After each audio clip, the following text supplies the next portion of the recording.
सहयोगी जानकारी दे रहे हैं, क्या जानकारी उनके पास सुनते हैं। जी जी स्टार्ट। देखिए, बारिश इस वक्त पड़ रही है सैयद, लेकिन अभी जो प्रक्रिया है उसको लेकर क्या जानकारी है फिलहाल आपके पास? निर्मला सीतारमण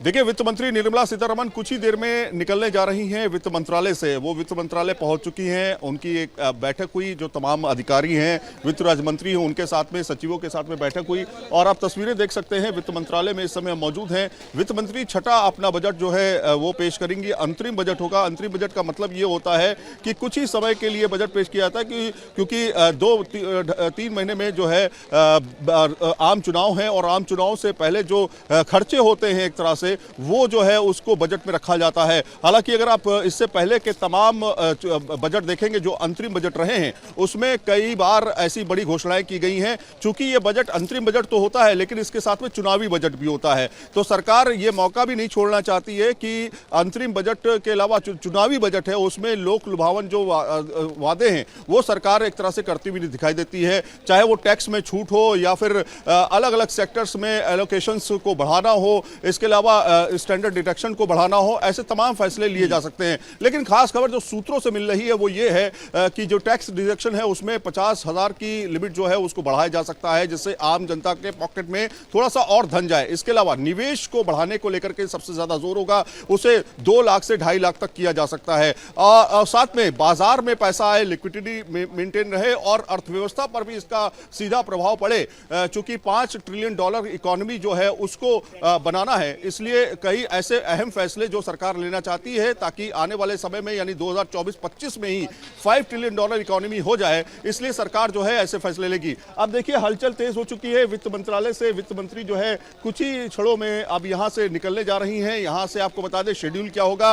वित्त मंत्री अपने घर से निकली करीब 8:40 पर, उसके बाद वो वित्त मंत्रालय पहुंची, और वित्त मंत्रालय में वो करीब 9 बजे बाहर आ जाएंगी। 9 बजे के बाद जो है वो सीधे राष्ट्रपति के पास जाएंगी, चूंकि एक प्रोटोकॉल होता है, राष्ट्रपति के पास जाकर के वो बजट पेश करने की इजाजत लेंगी, और उसके बाद जो है सीधे संसद भवन पहुंचेंगे। और संसद भवन में बाकायदा 10 बजे जो है वो कैबिनेट की बैठक होगी। 10 बजे बैठक के बाद जो है 11 बजे वित्त मंत्री जो है अपना बजट भाषण पढ़ना शुरू कर देंगी। खास बात यह है कि बजट जो है अब बही खाता कहा जाने लगा है इसको। बही खाता साल भर का होता है, लेकिन ये चूंकि अंतरिम बजट है, इसलिए 2-3 महीने का ये बजट होगा एक तरह से, और उसके बाद फुल बजट जो है उसे जुलाई में पेश किया जाएगा। तो कहीं ना कहीं कुछ ही क्षणों की बात है, अब वित्त मंत्री कुछ ही देर में निकलने वाली हैं, और उसके बाद वो राष्ट्रपति भवन के लिए कूच करेंगी। जी बिल्कुल सही है, लेकिन उम्मीदें तो हर बार बजट से कुछ ना कुछ रहती हैं, लेकिन इस बार क्योंकि एक आर्थिक बोझ भी है, और कोविड के बाद जो हमारा कर्ज है वो लगातार बहुत ज्यादा बढ़ता हुआ नजर आया है। क्या उसके बावजूद भी फ्री बीज, जिसको लेकर बड़ी चर्चा होती है, और ये कहा जा रहा है कि किसान सम्मान निधि को बढ़ाया जा सकता है, क्या महिलाओं के लिए भी कोई इस तरह की योजना आ सकती है? क्योंकि मध्य प्रदेश, छत्तीसगढ़ जैसे राज्यों में जहां पर सरकार ऑलरेडी पैसा दे रही है महिलाओं को, क्या केंद्रीय स्तर पर इस तरह की कोई योजना की उम्मीद की जा सकती है? जी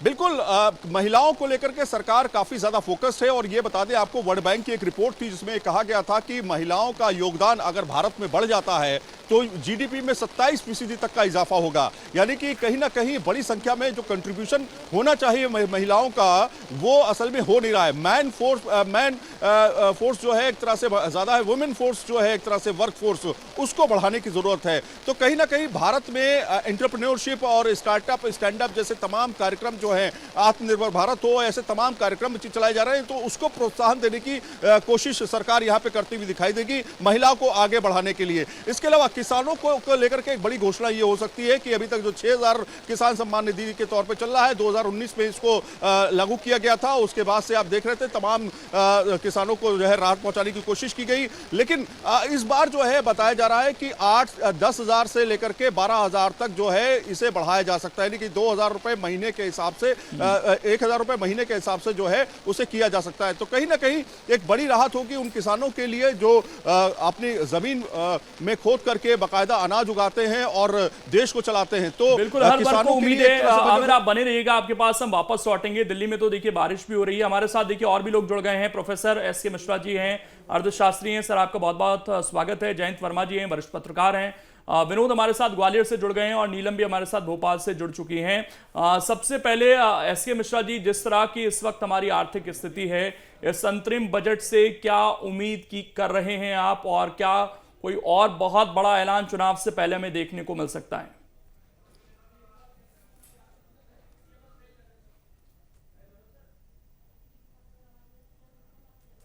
ठीक लग रहा है ऑडियो नहीं जा पा रहा है, दोबारा से हम कनेक्ट करने की कोशिश करते हैं। जयंत वर्मा जी, आपसे भी मैं यही जानना चाहूंगा, क्या बहुत कुछ उम्मीदें कर रहे हैं इस बजट से? जी जी, देखिए, ये जो अंतरिम बजट है, वोट ऑन अकाउंट है कि अभी मई तक का खर्चा जो है वो निकालना है, तो अभी 3 महीने का ये बजट रहेगा।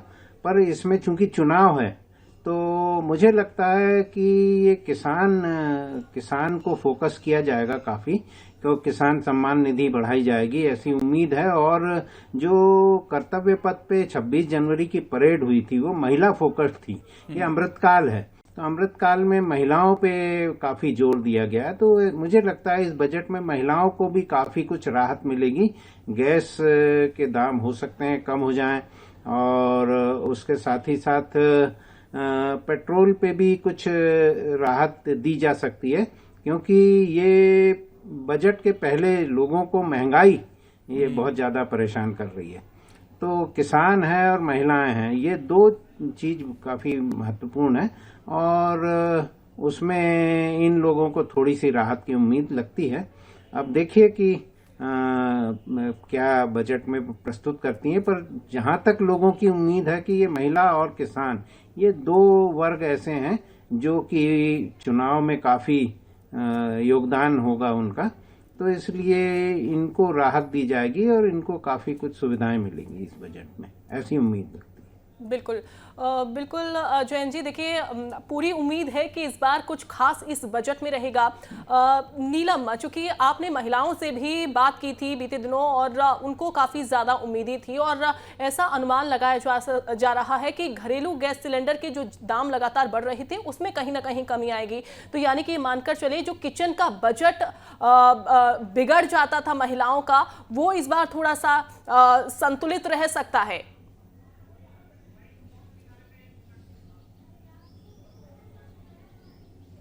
जी बिल्कुल, देखिए, क्योंकि घर चलाने की जो जिम्मेदारी है वो पूरी कहीं ना कहीं महिलाओं के कंधों पर ही रहती है। एक अगर हम परिवार में देखें सामान्य, तो जो घर के व्यक्ति होते हैं जो कमा करके सारा जो बजट है वो महिलाओं के हाथ में दे देते हैं कि उन्हें किस तरह से अब महीना चलाना है। ऐसे में जब हमने महिलाओं से बात की थी तो उनका यही कहना था कि जिस तरह से लगातार जो घरेलू चीज़ें हैं, खासतौर पर किचन से जो जुड़ी हुई चीज़ें हैं, दाल, शक्कर, नमक, या फिर जो सब्जियां हैं या तेल, इनके दाम जो है लगातार बढ़ रहे हैं। इनमें जो टैक्सेस लगते हैं वो लगातार बढ़ते जा रहे हैं, जिसकी वजह से कहीं ना कहीं जो किचन का बजट है वो बिगड़ रहा है और उसका असर पूरे ही घर खर्चे पर देखने को मिलता है। साथ ही साथ हम देख रहे हैं कि लंबा समय हो गया है जो घरेलू गैस के दाम है उनमें कोई राहत सरकार ने नहीं दी है। तो महिलाओं को ये भी उम्मीद थी कि जिस तरह से लगातार जो है सरकार बात करती है महिलाओं को लेकर के, महिलाओं की ज़रूरतों को लेकर के, तो इस बजट में जो है ये ध्यान रखा जाएगा कि महिलाओं की सोच क्या है, वो अपने लिए किस तरह की राहत की उम्मीद करती है। और एक घरेलू महिला के लिए जो प्राथमिकताएं होती है उसमें सबसे पहले किचन ही आता है। तो ऐसे में उन्हें उम्मीद है कि अगर रसोई गैस सिलेंडर के दाम में थोड़ी सी राहत मिले तो काफ़ी ज़्यादा बेहतरी हो जाएगी उन्हें अपना घर संभालने में, घर खर्च करने में।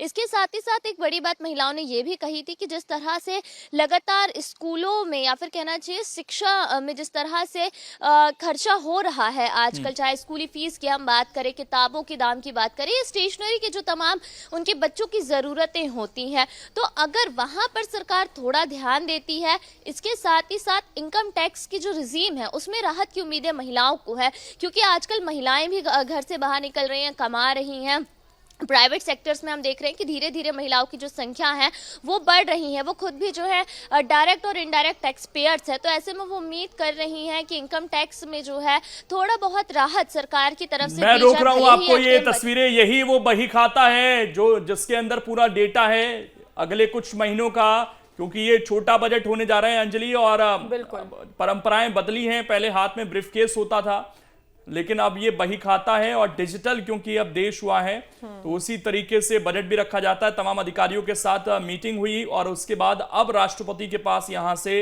वित्त मंत्री जाएंगी और वहां से अप्रूवल मिलने के बाद होगी कैबिनेट की बैठक, और कैबिनेट की बैठक के बाद सीधे संसद का जो सत्र होगा वो शुरू होगा। और ये मोदी सरकार जो रही 2.0, ये आखिरी तस्वीर है इस बजट की। इसके बाद क्योंकि सीधे चुनाव में जाना है सरकार को, और इसलिए ये तस्वीर बेहद खास हो जाती है।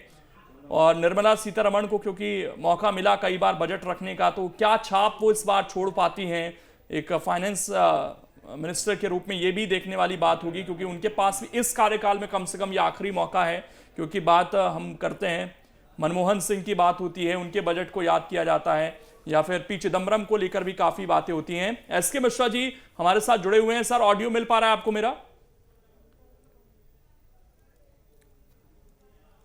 अभी भी शायद ऑडियो कनेक्ट नहीं हो पा रहा है, लेकिन तब तक मैं विनोद आपके पास आ रहा हूं। अगर हम बात करें अलग अलग वर्गों की, तो आपने पिछले कई दिनों में कुछ लोगों से बातचीत की। हालांकि देखिए, भारतीय समाज में एक चीज है कि हमेशा ज्यादा की उम्मीद उन्हें रहती है, लेकिन क्या आपको लगता है कि इस बार वो उम्मीदें उस तरीके से पूरी हो सकती हैं? और मुख्यतः क्या डिमांड आपके सामने आई अलग अलग वर्गों से?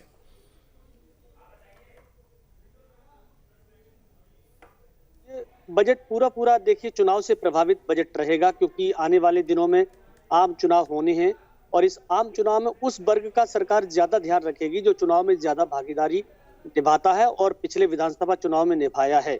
पिछले 3 राज्यों में जो विधानसभा के चुनाव हुए थे उसमें हम लोगों ने देखा, मध्य प्रदेश में, छत्तीसगढ़ में, राजस्थान में युवा और महिलाओं की संख्या काफी बड़ी मतदाताओं में, और उन्होंने बढ़ चढ़कर वोट डाला।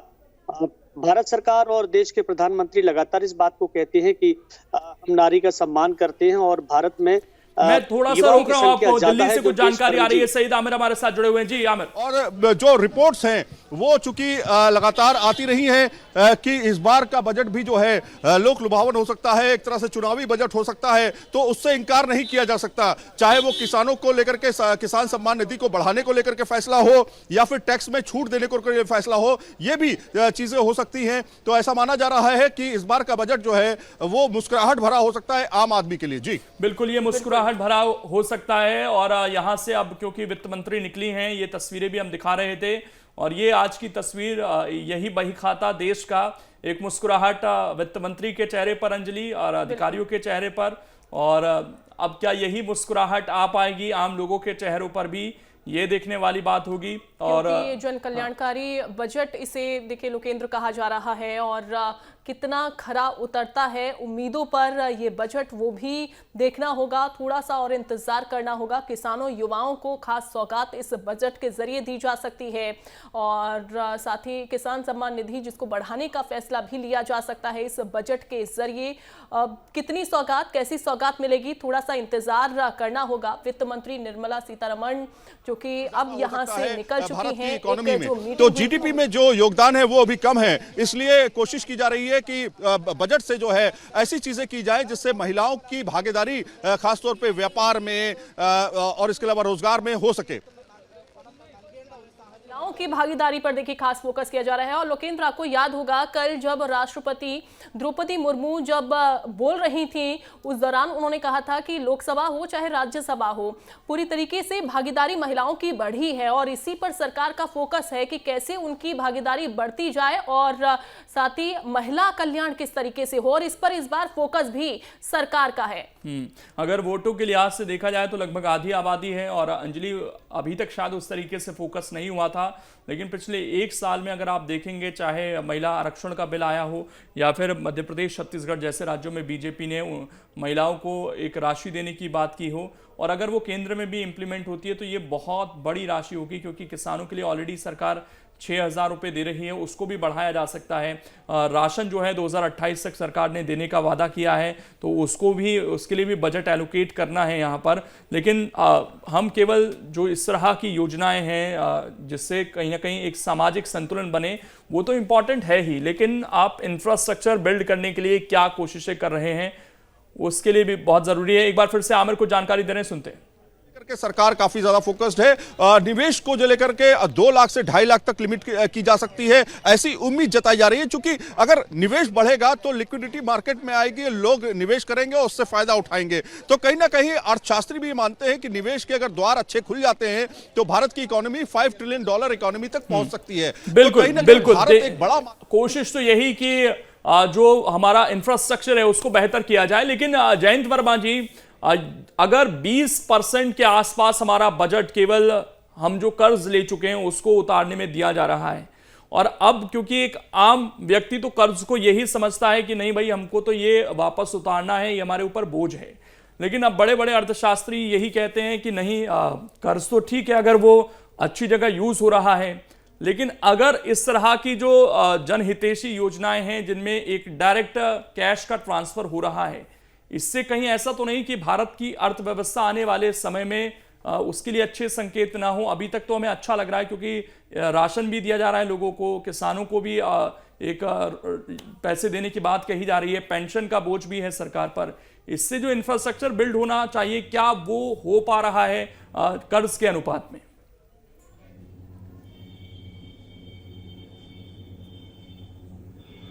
देखिए, ये जो अभी कैबिनेट ने 3-4 महीने पहले पास किया था कि 2028 तक ये जो 80% लोगों को जो ये दिया जा रहा है सब्सिडाइज्ड राशन, ये जारी रहेगा। इसका मतलब कि गरीबी रेखा के नीचे इतनी ज्यादा आबादी भारत की 80 करोड़ लोगों की ये बनी रहेगी। तो ये कैसे गरीबी रेखा से ऊपर आए, कैसे इनको ये सब्सिडी देना, या जिसको कि ये कहते हैं आप टुकड़े बांटना, ये इस प्रकार का जो ये मुझे लगता है कि ये ठीक नहीं है। लोगों को अपने पैर पे खड़ा हो सकें, वो स्वाभिमान के साथ जीवन जी सकें, अपनी आजीविका खुद चला सकें, ऐसे कदम उठाए जाने चाहिए और ऐसे बजट में प्रावधान भी किया जाना चाहिए ताकि वो ये डोल जो दिया जाता है इसके भरोसे ना रहें। और प्रधानमंत्री ने कई बार कहा भी है कि भाई हम ये जो बांट रहे हैं ये सब ठीक नहीं है और इसको कैसे लोगों को आत्मनिर्भर बनाया जाए, ये बहुत बड़ी बात है। जब से लिबरलाइजेशन, प्राइवेटाइजेशन, ग्लोबलाइजेशन आया है जो 1991 से, तब से ये है कि जो जीडीपी की ग्रोथ है वो विकास का मानदंड बन गया है, जबकि लोगों की आजीविका, लोगों का जीवन स्तर ये बढ़ रहा है। ये हमारा विकास का मानदंड होना चाहिए। पर अब वो अंतर्राष्ट्रीय यही है कि जीडीपी बढ़ना चाहिए और $5 ट्रिलियन यदि हो जाती है इकोनॉमी तो बहुत अच्छा होगा। पर जो भीख मांग रहा है वो तो भीख ही मांगता रहेगा, वो कैसे आत्मनिर्भर बने। बिल्कुल, आत्मनिर्भर भारत, इस पर भी खास सरकार का फोकस है एसके मिश्रा जी।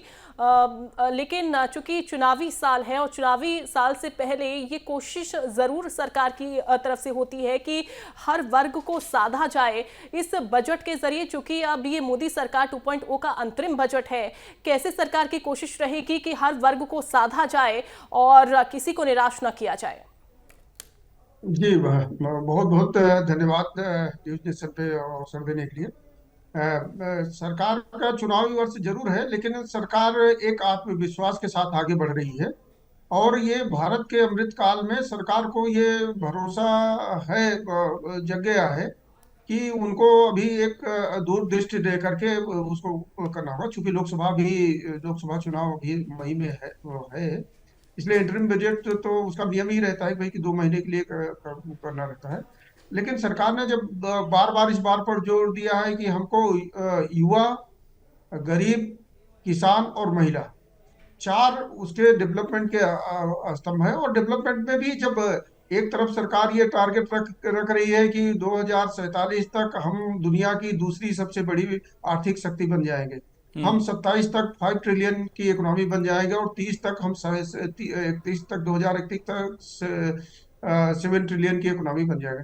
तो एक तरफ तो एक माइक्रो एजेंडा अपने साथ रख रही है कि हमको ये चलना है, साथ ही साथ वो जो उसका जो उसके जो सोशल ग्रुप्स हैं बिल्कुल सर, मैं या तमाम जो जिनको इसके एंगल हैं उनसे आपसे चर्चा करूंगा।